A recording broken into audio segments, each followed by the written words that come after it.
দুটি সূরা মুমিনকে কিয়ামতের দিন ছায়া প্রদান করবে? সূরা বাকারা, সূরা আলে ইমরান। সঠিক উত্তর।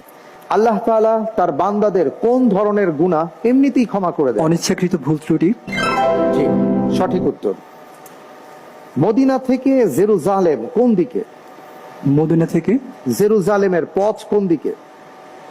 পশ্চিম। উত্তর। কোন ঋতুতে খন্দক যুদ্ধের পরিখা খনন করা হয়েছিল? শীতে। শীতকালে। সঠিক উত্তর। কর্মজীবনের শুরুতে ইবনে সিনা কোন সুলতানের ব্যক্তিগত চিকিৎসক নিযুক্ত ছিলেন? সুলতান মনসুর বা নূর, নূর ইবনে মনসুর। নূহ ইবনে মনসুর। সঠিক উত্তর। মুস্তাজাবুদ দোয়া কোন সাহাবীকে বলা হতো?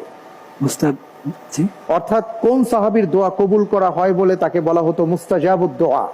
আবু উবাইদা ইবনুল জাররাহ। সাদ বিন আবি ওয়াক্কাস।